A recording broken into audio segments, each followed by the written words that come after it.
Welcome back to my channel, and I'm going to cover just very, very basic things around documents, especially when it comes to documents for end-of-life care and that kind of stuff. So I'm going to try to keep it really brief and really clear. And if I'd like to, at some point, and if you want to, if this is helpful, I'm happy to expand on it even more and more on each document. There is one document I will be expanding on for sure in a separate video, and I will let you know what that is. But let's talk about these documents because they are very important for you and everybody else. Hi, my name is Abigail, here to normalize these conversations and education about death and dying, so we die better at end of life, and things kind of life and death. So let's get into it today. I had wanted to do a video on this, mainly on one particular document, but I'm just going to give you a quick little rundown. And the reason why I'm doing this now is because there's so many things to cover just in generally about death and dying. But I'm doing this now because in response to a social media post that I did, people start to ask questions and things like that. So I kind of go with the flow on kind of what you all kind of ask at the moment, even though I kind of have my running thing. So anyway, I want to talk about just general documents that you need for yourself, and you really need to do that now. Make a plan. Now we're hitting February of 2024, so we're still kind of new year. You have a chance to kind of adjust your resolutions, if you will, but just make sure that you're getting this stuff done because it helps so much. And even when you do have the paperwork, I will tell you, the reason why, let me go back to the social media post that I did. I talked about how there was, basically disagreement or just kind of somebody was trying to die and they were, a loved one was wanting to do different things. And in response, that person said in my comments, make sure to get a living will. And that is one of a few documents that you need to have. Actually, several that you need to have. I know I don't mean to add like a bunch of crap on your stuff already, but that's kind of the reality.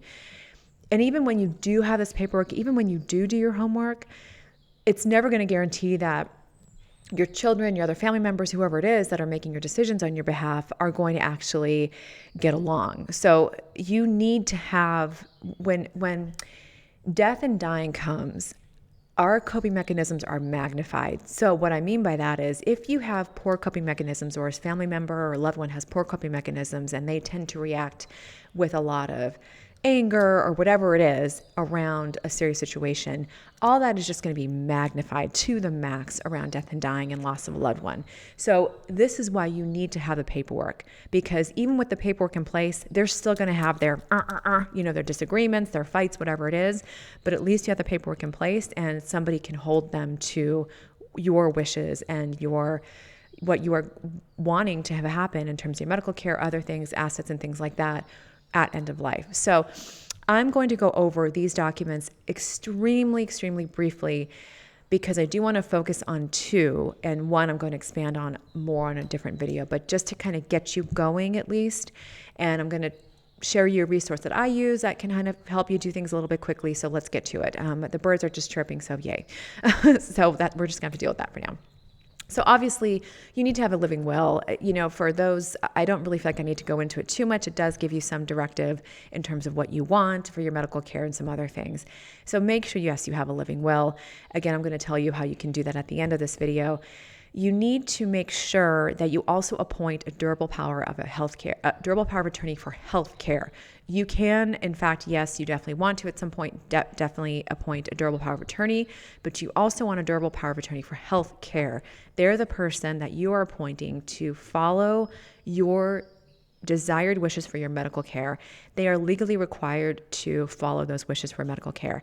And they're also going to be a person that, in the fact of some time the paperwork isn't perfectly clear, hopefully that's not the case, they are the ones making decisions on your behalf.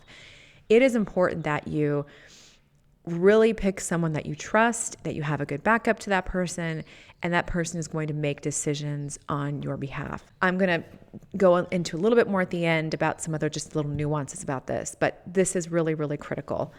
Now, the other document I really think is important when it comes to medical care is a POLST, which is Physician's Orders for Life-Sustaining Treatment. It started, I remember when it first came out in California, this was years ago, and I remember just dealing with hospitals and people just not being familiar with it because they didn't really know what it was. And now it's more and more popular in most of the states now in the United States.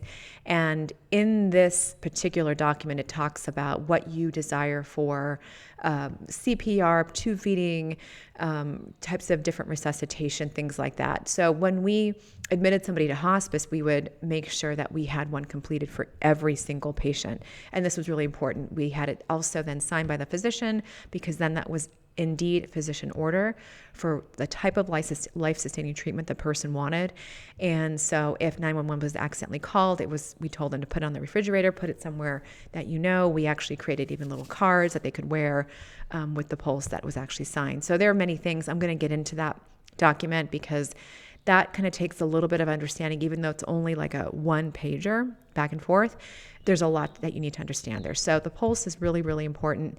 You can get the form downloaded online if you want to.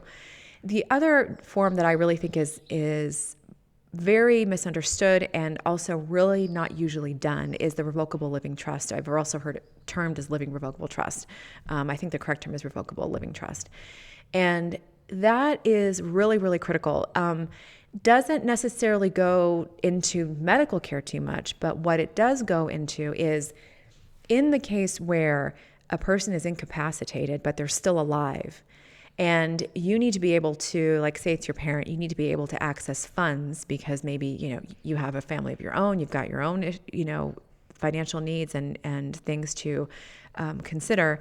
You need to be able to access their funds that they have been saving and, have for retirement, whatever it is, end of life care, so that you can provide the proper medical care.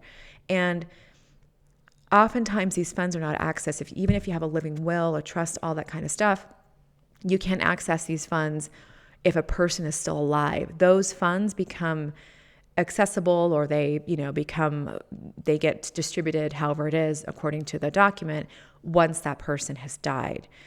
So, but what do you do in the case that person is still alive? That person could have had a stroke, that person could have had a traumatic accident, and they can no longer have the capacity to make decisions for not only their medical decisions, so that's why you need your DPOAHC, your durable power of attorney for healthcare, and other documents like we are talking about, and you also need your durable power of attorney and also your living revocable trust and revocable living trust, because in the case where you are still alive, and you could be alive for months, who knows, hopefully those things are really clear in your medical directives, but you don't want to be leaving your family in a lurch, having to go through many legal, tape, a lot of legal tape, and, paying thousands upon thousands of dollars just to be able to access your money to take care of you. So, I know that from parents, I know that most parents don't like to burden their children with that or anything like that. So just please make sure you have this form.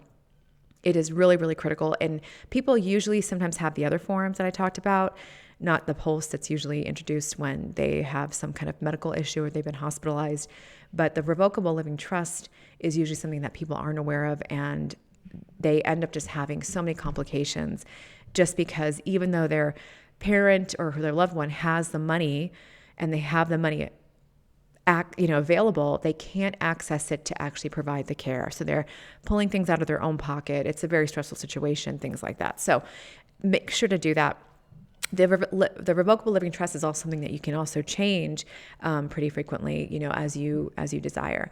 Now, you really, ideally, in the best case scenario, and I had one of my followers on social media make this really clear because he himself is an attorney and helped me understand how important it is.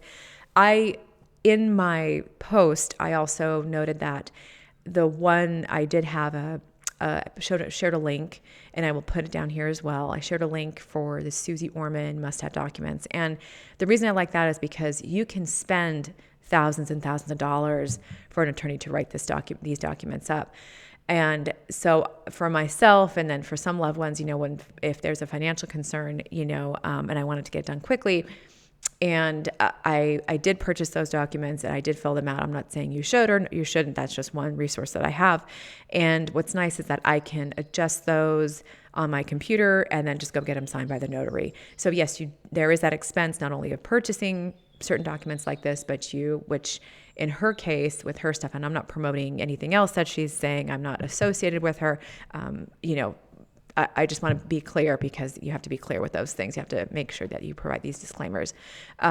But I do like that I can adjust and then just purchase the documents, adjust whatever I need to, and then just get it signed by a notary. So the expense of paying for these documents, which again are a fraction of the cost of an attorney, and then just paying for the notary. You can go to a UPS store or FedEx, whatever, where they have a notary and have it signed. There are some notaries that can come to your house if you have the financial capability to do that too. That's great. That's a little bit more money. But in the end, you really do ideally want to, even if you get these documents done, you really want to have an attorney look at them, because there could be some nuance, especially in your case. You really want to have all your bases covered. And this follower of mine was really clear to say, even if you can't afford it, go to a law library, do your homework, whatever it is, and whatever money that you can afford, do your best to try to have an attorney at least review the paperwork, because it is really critical for not just your own peace of mind, but, for all these people that are making your own decisions on your behalf. You don't want to have them stuck having any kind of amount of any kind of need for additional clarity. You want all that to be really, really crystal clear as to what you want and what you want to have happen. In addition to all of this other stuff that I'm saying, I know this seems like a lot. And maybe initially, and maybe in your case, it could be a lot, especially if you have a lot of family members, a lot of loved ones. Maybe you don't have family members in there. Then you're going to need to get an appointed person, and there are public appointees that you can get, and you can certainly have someone appointed for you, and you need to make sure that you do. So don't wait until you're sick, because I have seen many cases where I've seen people in the nursing home, and they have been living their life out in the nursing home. And I always wondered, is this how they wanted to live the last 10 years of their life? Here in the nursing home, completely dependent on everybody for their care. Maybe that's so, but maybe that isn't.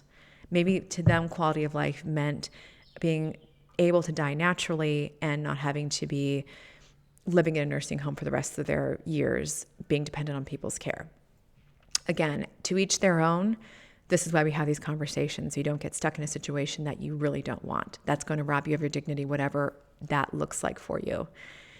But in the end of all this, even with all the paperwork, the attorney's looking at it and everything, you need to also talk to your decision makers and be extremely clear on what it is that you want. Go through scenarios with them so that they feel really confident, because having the paperwork there is one thing. Hearing it from you is really another thing. I encourage, even when I was talking with one of my parents about this, I said, it's really important. I know what you want, but you also need to talk to my brother and also have him talk to mom, talk to all of them about what it is that you want, and then get it down in writing and send it to us. Have it down in writing, exactly what you said, and send it to us. The paperwork is there, great, but also talk to the person, also write it out. And the writing out is not necessarily a formal document, no, but it's a document from you. You can put it on top of all your other legal document. So it's really, really clear what you're saying. In these documents, I am detailing my desires for medical decision making and also my financial assets and other assets. I want you to, very important to understand is that my quality of life is intact, that you're able to access things, take care of me, and that you're not burdened with Okay, so I know it's a lot, but if you can even just dedicate one weekend to this, or if you don't work on a weekend, maybe one day to this, to get this stuff done, it is worth your time. We are so good at planning our trips, our diet for the week, our whatever it is, what we're going to wear to an event, all these kinds of things. We put a lot of thought into other things that are very, very, very temporary and very fleeting. And we don't always have 100% guarantee it's going to happen. This is a 100% guarantee that we are going to die. And most likely, on the way to death, we're going to have some kind of medical need. Okay, I'm not saying that everyone's going to die like being super sick, but we do die of old age, but we also die of having some type of medical need, and or serious illness. So please do this to take care of yourself and your loved ones, because it is taking care of your loved ones as well, but it's also making sure that you have what you want at the end of life. I'm Abigail. Let's continue these conversations and education about death and dying so we die better at end of life, and continue talking about all these things, death and life, because this is the stuff that makes up the meaning in life to begin with. So we'll talk to you soon. Take care.